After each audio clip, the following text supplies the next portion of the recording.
Hallelujah hallelujah praise the Lord. धन्यवाद तारीफ पिता परमेश्वर आपके दिन के लिए धन्यवाद करते पिता परमेश्वर। आपने हमें जिंदों की जमीन पर रखा, हम धन्यवाद करते हैं। सारी आशीष और बरकतों के लिए धन्यवाद करते पिता परमेश्वर। खास करके पिता परमेश्वर धन्यवाद करते इस शाम के लिए आपने इकट्ठे होने का मौका दिया पिता परमेश्वर। आपके वचनों को सुनने का मौका दिया पिता परमेश्वर।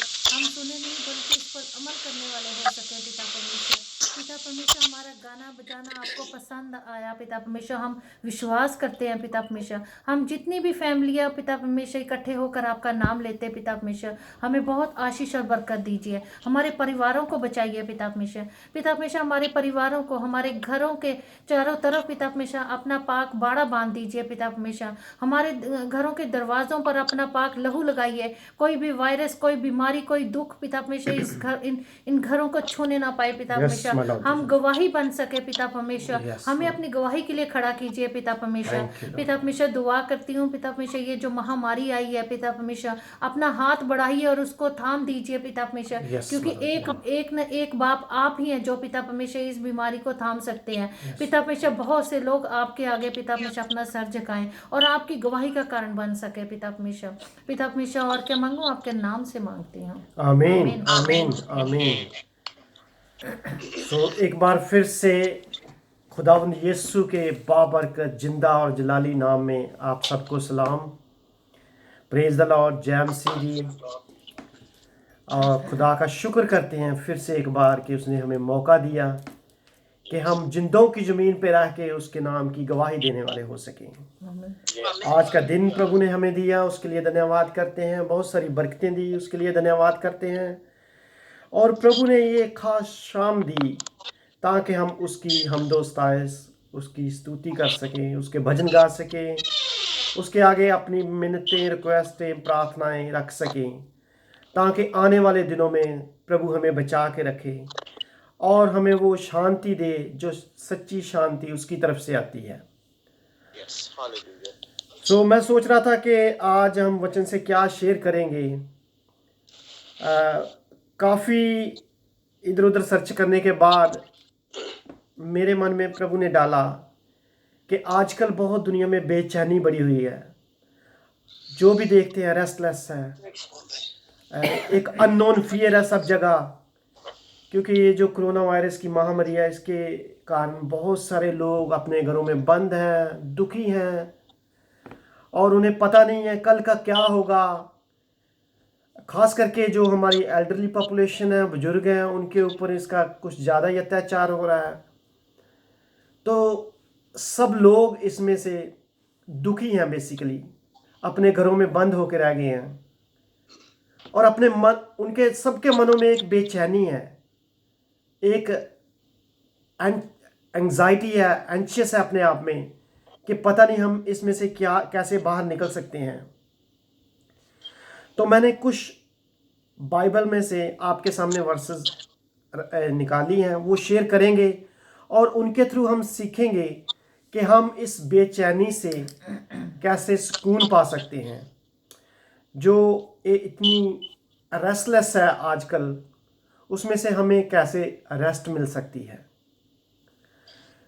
तो अगर आपके पास बाइबल है तो आप मेरे साथ बाइबल अपनी निकालिए और हम देखेंगे कि ये जो दुनिया की अफरा तफरी मची हुई है, इतनी बेचैनी मची हुई है, इवन कि इन लॉकडाउन के टाइम पे भी, इस जो कोरोना वायरस का टाइम है इसमें भी जब सुपर स्टोर्स में जाते हो तो लोगों में महामारी मची हुई है। कोई ये सामान उठा रहा, कोई वो सामान उठा रहा, तो एक बेचैनी है सब में और एक दौड़ लगी हुई है। किसी में अपने पर्सनल लेवल की लगी हुई है दौड़, किसी में कोई कम्युनिटी की दौड़ लगी हुई है।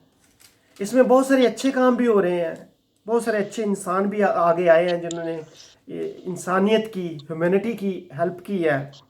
और बहुत सारे ऐसे भी इंसानों का पता लगा है जो इस डिफ़िकल्ट टाइम में उन्होंने लोगों को लूटने की कोशिश की है।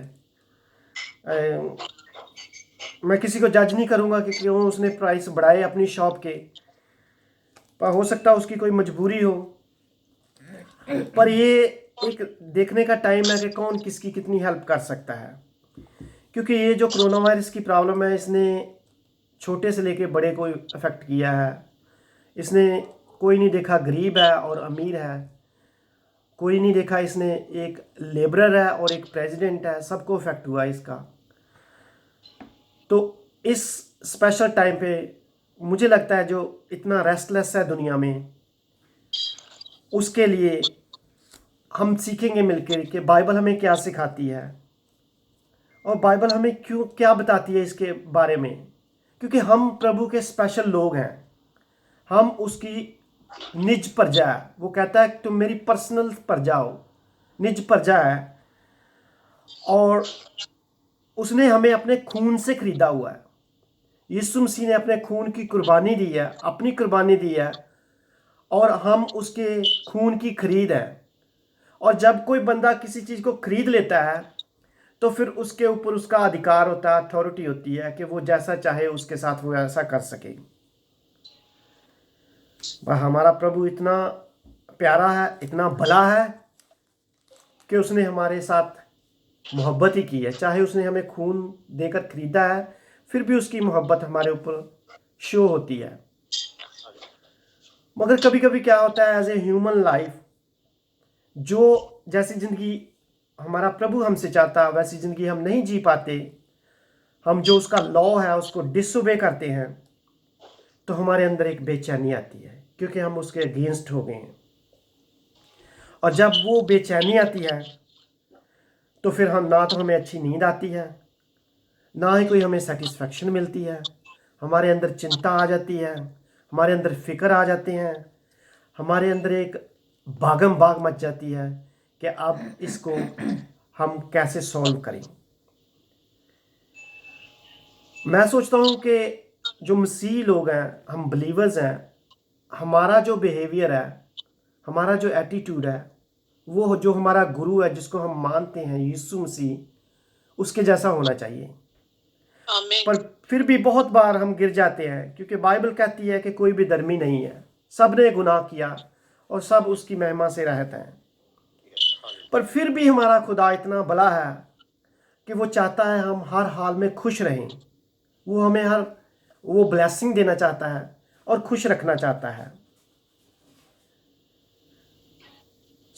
ये जो बेचैनी है, मैं सोचता हूँ कि बहुत तरह की होती है। कभी कभी फिजिकल होती है और कभी कभी साइकोलॉजी भी होती है, मेंटली बेचैनी भी होती है। हम फिजिकल तो ठीक है, पर मेंटली हम स्टेबल नहीं होते। हम चर्च में तो होते हैं, पर चर्च में बैठे हुए हमारे अंदर ये बेचैनी मची रहती है कि हमारे पीछे क्या हो रहा है। हमने बहुत सारी स्टोरियाँ सुनी हैं इसके ऊपर भी बाइबल से ही, कि बेचैनी में कैसे लोगों की तबाही हुई, कैसे उन्होंने अपने आप को, अपनी ज़िंदगी को ख़राब कर लिया। और सबसे बड़ी उदाहरण उसमें आप सबके ने सुनी होगी, लूत की वाइफ थी, जो उसकी उदाहरण है कि उसने खुदा के ऊपर भरोसा नहीं किया और उसकी जो निगाह थी वो पीछे थी, तो उसके अंदर भी एक बेचैनी थी। मैं सोचता हूँ ये बेचैनी जो है, ये नासुकूनियत जिसको बोलते हैं हमारे अंदर, एक रेस्टलेसनेस, ये कोई नई बात नहीं है। ये हमें विरासत में मिली है। ये हमें गार्डन ऑफ ईडन से मिल गई थी। जब आदम और हवा से हम आगे बढ़े हैं, जो फर्स्ट सिविलाइजेशन जिसको बोलते हैं, उसमें ही ये बेचैनी स्टार्ट हो गई थी।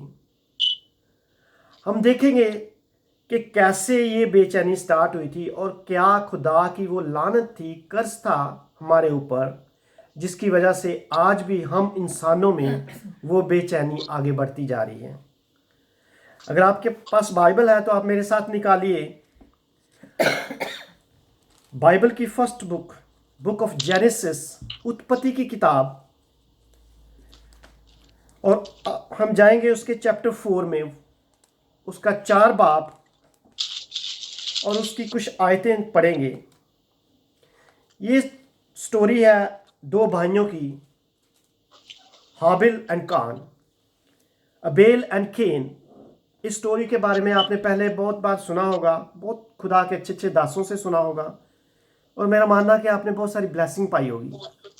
और आज भी जब हम इस स्टोरी को सुनेंगे और देखेंगे कि जो एक भाई की बेचैनी थी, जो एक भाई ने ऐसी बगावत की कि अपने दूसरे भाई को ही मार दिया, वो बेचैनी कैसे आज भी हम लोगों में आगे आ रही है। So let's go to the word of Lord, book of Genesis chapter 4। हम पढ़ेंगे वर्स 16 to 13। पर उससे पहले मैं आपको थोड़ी सी स्टोरी बता देता हूँ कि ये दो भाई थे जो आदम से पैदा हुए थे। आदम की पहली औलाद थी जो अबेल एंड केन। उनको दोनों को खुदा ने बोला था अपनी जो ऑफरिंग देने के लिए। जो एक भाई की जो ऑफरिंग थी वो एक्सेप्ट हो गई थी और दूसरे की एक्सेप्ट नहीं हुई थी। अब जिसकी एक्सेप्ट नहीं हुई थी उसने क्या किया था, अपने दूसरे भाई को कत्ल कर दिया था, मार दिया था। सो इसी स्टोरी को आगे बढ़ाते हुए हम वर्स 6 से देखेंगे और कुछ चैप्टर 4 वर्स 6 to 13 हम पढ़ेंगे। तब यहोवा ने कैन से कहा, तू क्यों क्रोधित हुआ? सो उसमें पहले से ही ये क्रोध की जो स्पिरिट थी, गुस्सा करने वाली स्पिरिट थी, ये थी। और खुदा ने उससे पूछा कि तू क्यों क्रोधित हो रहा है और तेरे मुंह पर उदासी क्यों छा गई है? यदि तू भला करे तो क्या तेरी भेंट ग्रहण ना की जाएगी? तो खुदा उसको वहीं पे बता रहा है कि तेरी भेंट एक्सेप्ट नहीं हुई क्योंकि तू भला नहीं करता, तेरे अंदर गुस्सा है। तो अगर तू भला करे तो तेरी भेंट भी कबूल हो सकती है। और यदि तू भला ना करे तो पाप द्वार पर छिपा रहता है जी। और उसकी लालसा तेरी ओर होगी और तुझे उस पर प्रभुता करनी है। तब कैन ने अपने भाई हाबिल से कुछ कहा और जब वे मैदान में थे तब कैन ने अपने भाई हाबिल पर चढ़कर उसे घात किया। सो उसने अपने भाई को मार दिया जी यहाँ पर जी। तब यहोवा ने कैन से पूछा, तेरा भाई हाबिल कहाँ है? उसने कहा, मालूम नहीं। क्या मैं अपने भाई का रखवाला हूँ? उसने कहा, तूने क्या किया है? तेरे भाई का लहू भूमि से मेरी ओर चिल्लाकर मेरी दुहाई दे रहा है। इसलिए अब भूमि जिसने तेरे भाई का लहू तेरे हाथ से पीने के लिए अपना मुंह खोला है, उसकी ओर से तू शापित है। श्रापित कर दिया जी। खुदा ने उसको उसी टाइम श्रापित कर दिया क्योंकि प्रभु को लगा कि जो हाबिल है उसका जो लहू है वो बोल रहा है। यहाँ पे उसका लहू पुकार रहा है। हमने ये तो बहुत बार सुना होगा कि लहू खौलता है, लहू उबलता है, पर लहू बोलता बहुत कम हमने देखा सुना होगा कि लहू बोलता भी है। पर यहाँ पे बाइबल में लिखा हुआ है कि लहू बोलता भी है। अगर आपने देखना है तो देख लीजिए, हिब्रू की किताब उसका 12 बाब और उसकी आई थिंक 25 आयत में ये लिखा हुआ है, 24 और 25 आयत में ये लिखा हुआ है कि हाबिल के खून से भी जो ज़्यादा खून है यीशु मसीह का खून बोलता है। सो खून बोलता है, ये तो पक्की बात है। तो अब प्रभु क्या बोल रहे हैं केन को कि तूने अपने भाई को तो कत्ल कर दिया है, उसकी वजह से प्रभु ने उसको श्राप दे दिया जी। श्राप क्या दिया है? चाहे तू भूमि पर खेती करे तो भी उसकी पूरी उपज फिर तुझे ना मिलेगी और तू पृथ्वी पर भटकने वाला और भगोड़ा होगा। Hallelujah, hallelujah. सो प्रभु ने उसको ये एक श्राप दे दिया है। प्रभु ने उसको बोल दिया है कि तू चाहे जितनी मेहनत कर ले, तेरी जो उपज है तू पूरी नहीं खाने पाएगा और तू इस धरती पर एक भटकता रहेगा और भगोड़ा होगा। भटकता और भगोड़ा मीन्स आवारा होगा, कभी इधर कभी उधर। तेरे अंदर एक बेचैनी मची रहेगी, तेरे अंदर एक भागम भाग मची रहेगी। तो यहाँ से जो बेचैनी है वो प्रभु ने जो कान था उसको दी और वहाँ से ये आगे हमारे अंदर ट्रांसफ़र हो गई है। ये कर्ज जो हमें मिला है ये हमें एक कंपटीशन की स्पिरिट देता है। जो कंपटीशन आजकल हम करते हैं कि वो उसके पास गाड़ी है, उसके पास बंगला है, उसके पास बहुत कुछ है, तो हम सोचते हैं कि हमारे पास क्यों नहीं है। और कभी कभी ये जो स्पिरिट ऑफ कंपटीशन है ये हमें स्पिरिट ऑफ जलसी दे देती है, जो नेगेटिव चीज़ों को हम अपने अंदर ले लेते हैं, नेगेटिविटी को, कि हम क्यों नहीं, हमारे पास क्यों नहीं है। जहाँ हम ऐसा करते हैं जो उस चीज़ को पाने के लिए कोई गलत रास्ता अख्तियार कर लेते हैं। सो ये जो स्पिरिट ऑफ कंपटीशन है, इससे हमें थोड़ा सा सावधान रहना है। पर खुदा हमें क्या चाहता है? खुदा कहता है कि तुम्हारा मन व्याकुल ना हो।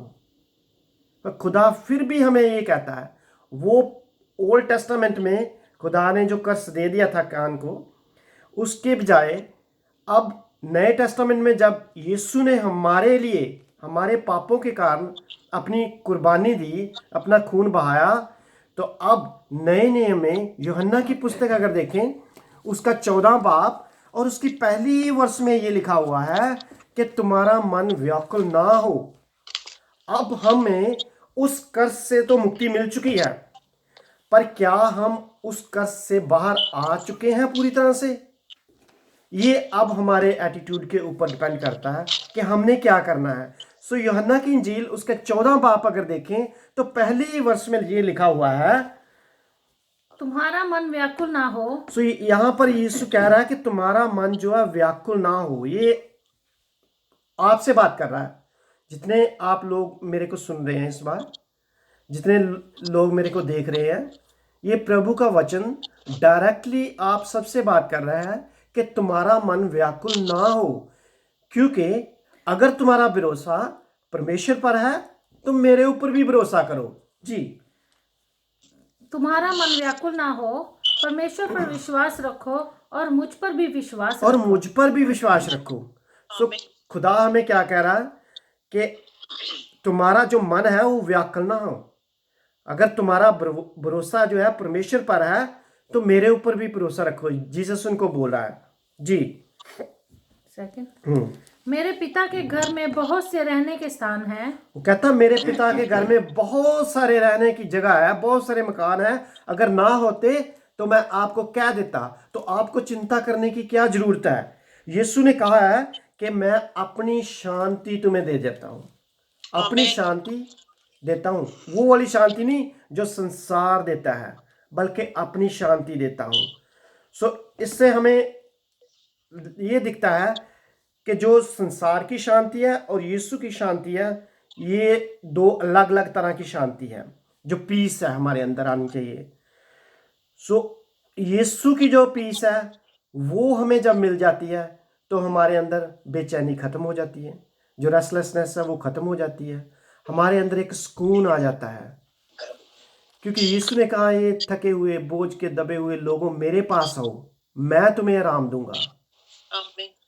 और वो जो कहता है वो करता है। उसका वचन जो है अटल है। उसका वचन जो पहले था वही आज है। उसने जो हमारे लिए पहले कह दिया तो वो उसने आज भी करना है हमारे लिए। सो मैं ये देख रहा था कि क्या कारण है कि ये जो बेचैनी है, इसके रीज़न क्या है हमारी ज़िंदगी में। पहले तो हम देखते हैं कि कुछ रीजंस क्या है, क्या वजह क्या है इसकी कि जो हम इतने बेचैन रहते हैं अपनी लाइफ में। सो पहला जो रीज़न मुझे लगा, मैंने बाइबल में जब देखने की कोशिश की तो उसमें पहला है जो कि हम बहुत ही फिक्रमंद रहते हैं। हम बहुत ज़्यादा वरी करते हैं, हर चीज़ की वरी करते हैं, इवन के छोटी छोटी बातों की वरी करते हैं। जो पेरेंट्स हैं जब उनके बच्चे बाहर जाते हैं तो वो उनकी बाहर वरी करते रहते हैं। अगर पेरेंट्स बाहर हैं बच्चे घर हैं तो वो घर में वरी करते रहते हैं। हम छोटी छोटी चीज़ों की वरी करते रहते हैं। हम ये वरी करते रहते हैं कि हम क्या पहनेंगे, हम क्या खाएंगे। हमारा ज़्यादातर हमारी वरी इसमें निकल जाती है कि हमने खाना क्या है। खाने के चक्कर में हमारी जो चिंता है वो निकल जाती है। और वचन क्या हमें कहता है कि तुम इस बात की चिंता क्यों करते हो कि तुम क्या खाओगे और क्या पियोगे? क्या तुम नहीं जानते उन चिड़ियों को भी मैं देता हूँ, उन पंछियों को भी मैं देता हूँ। क्या तुम उनसे ज़्यादा अच्छे हो? क्या तुम उनसे ज़्यादा बुरे हो? वो तुमसे ज़्यादा अच्छे हैं। अगर मैं उनको प्रोवाइड कर सकता हूँ तो मैं तुम्हें भी प्रोवाइड कर सकता हूँ। हालेलुया। पर ये जो कांस्टेंट वरी हमारे अंदर रहती है, मुझे लग रहा है कि ये ही है एक रीज़न सबसे बड़ा जो हमारे अंदर बेचैनी पैदा करती है। क्योंकि अगर पेरेंट्स होते हैं तो वो पेरेंट्स के सामने बच्चे काम करते हैं छोटे छोटे, तो फिर भी पेरेंट्स को वरी होती है कि हमारे सामने बच्चे काम कर रहे हैं। और अगर बच्चे नहीं काम करते तब भी हमें चिंता रहती है कि बच्चे हमारे काम नहीं करते। तो बहुत सारी चिंता जो है हमें ऐसे लगी रहती है। पर हमारा यीशु क्या कहता है इसके बारे में? इसके बारे में देखेंगे बुक ऑफ मैथ्यू, जो वो कहता है कि अपनी सारी चिंता मुझ पर डाल दो, क्योंकि खुदा को सबका फिक्र है, वो सबकी चिंता करता है। वो कहता है do not worry. Book of Matthew chapter 6 अगर देखें तो हम कुछ वर्सेस देखेंगे कि वो कहता तुम खाने की चिंता क्यों करते हो, तुम पहनने की चिंता क्यों करते हो। वर्ष 25 से पढ़ेंगे। इसलिए मैं तुमसे कहता हूँ कि अपने प्राण के लिए ये चिंता ना करना कि हम क्या खाएंगे और क्या पिएंगे, वो कहता है ये चिंता तुम क्यों करते हो कि हम क्या खाएंगे और क्या पिएंगे। जी, और ना अपने शरीर के लिए कि क्या पहनेंगे। कि क्या पहनेंगे। हमें ये बहुत चिंता रहती है कभी कभी कि मैंने अच्छा ड्रेस पहना कि नहीं, मैं अच्छा लग रहा हूँ कि नहीं, मैं मेरे बाल सही बने हैं कि नहीं। कितनी बार शीशा देखते हैं। इसलिए खुदा कहता है कि तुम इन चिंताओं में बहुत ज़्यादा रहते हो। और क्या प्राण भोजन से और शरीर वस्त्र से बढ़कर नहीं? जी, आकाश के पक्षियों को देखो, वो कहता है यहाँ पे आकाश के पंछियों को देखो, वे ना तो बोते हैं ना काटते हैं, वो ना तो बोते हैं कभी, ना ही काटते हैं, ना ही उनको कोई कटनी का फिक्र रहता है। और ना खतों में बटोरते हैं, जी, फिर भी तुम्हारा स्वर्गीय पिता उनको खिलाता है। फिर भी स्वर्गीय पिता जो है उनको देता है, और तुम्हें ना देगा वो? क्या तुम उनसे अधिक मूल्य नहीं रखते? जी, तुम में कौन है जो चिंता करके अपनी आयु में एक घड़ी भी बढ़ा सकता है? कोई भी नहीं। अगर हम चिंता करके अपनी आयु जो है उसका एक सेकंड भी बढ़ा सकते, तो बहुत सारे जो अमीर लोग हैं वो कभी मरते ही ना, उनकी कभी फिजिकली डेथ ही ना होती। इसलिए वो कहता है कि चिंता करने की जरूरत ही नहीं है। जी, और वस्त्र के लिए क्यों चिंता करते हो? वो कपड़ों के लिए आगे आगे है, कपड़ों के लिए क्यों चिंता करते हो? जंगली शोषणों पर ध्यान करो कि वे कैसे बढ़ते हैं। सो वाइल्ड फ्लावर्स की बात की गई है, जंगली सूसनों की बात की गई है कि वो कैसे अपने आप ही बढ़ते हैं, उनको भी तो खुदा बढ़ाता है। वे ना तो परिश्रम करते ना काटते हैं, तो भी मैं तुमसे कहता हूँ कि सुलेमान भी अपने सारे वैभव में उनमें से किसी के समान वस्त्र पहने हुए ना था। जी, सो प्रभु क्या कह रहा है यीशु यहाँ पर कि इवन ये जो है वाइल्ड फ्लावर, जंगली शोषण, ये ना काटते हैं, ना बोसते हैं, ना कोई मेहनत करते हैं, फिर भी सुलेमान जो इतना अमीर आदमी था, इतना रिच था, इतना दिमाग वाला था, उसके जो कपड़े हैं वो भी इनके सामने फीके पड़ते हैं।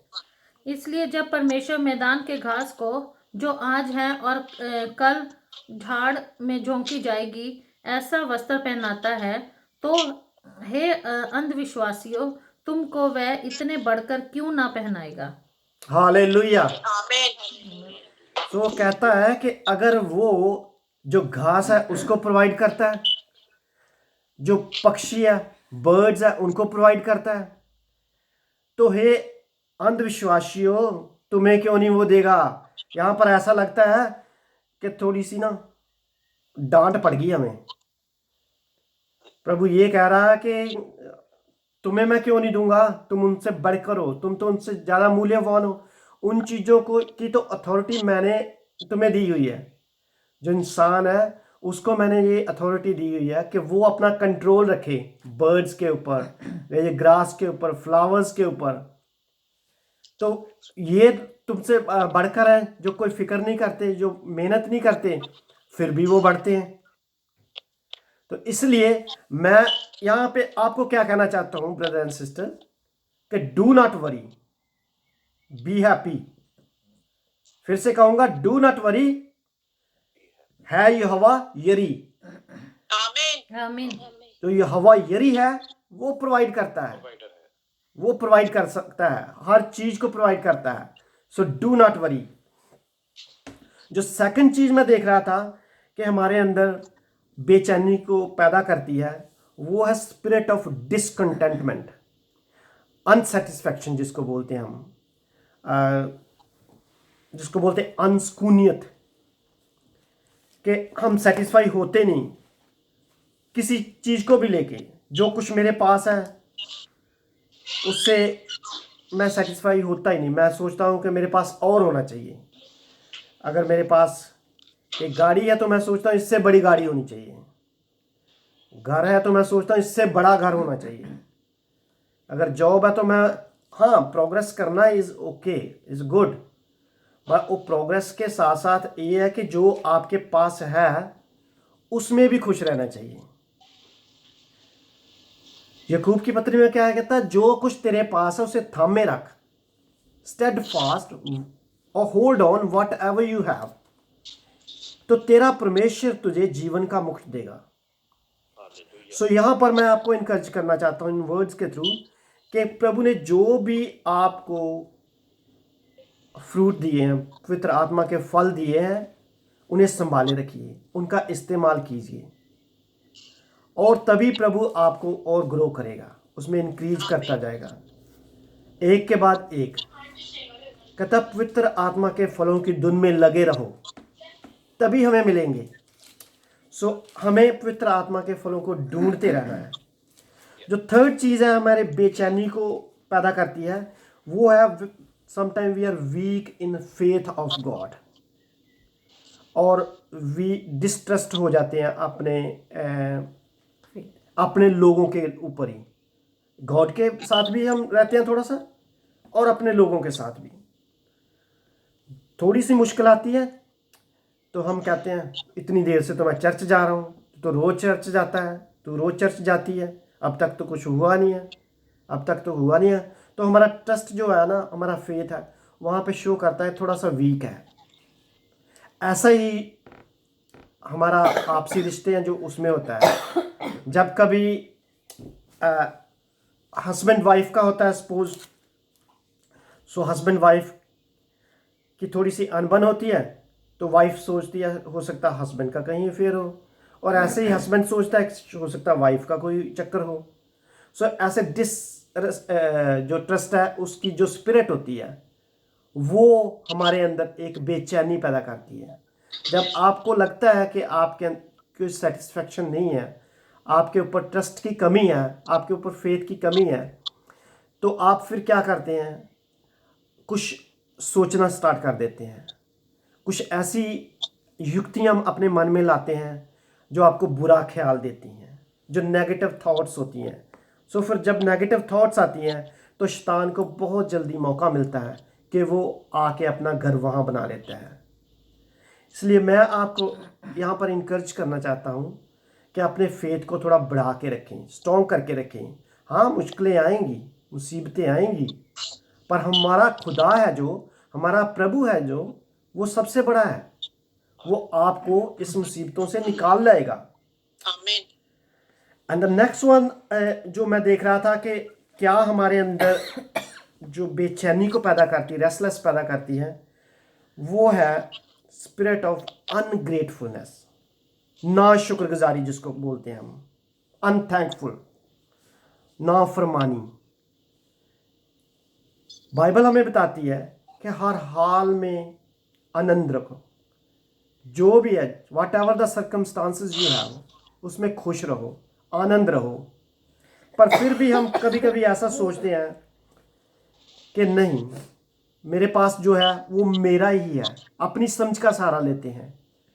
और हमें नीति वचन में साफ साफ ये मिलता है कि तू अपनी समझ का सहारा मत लेना, वरना संपूर्ण मन से यहोवा पर भरोसा रखना, तो वो तेरे कामों को सीधा करेगा।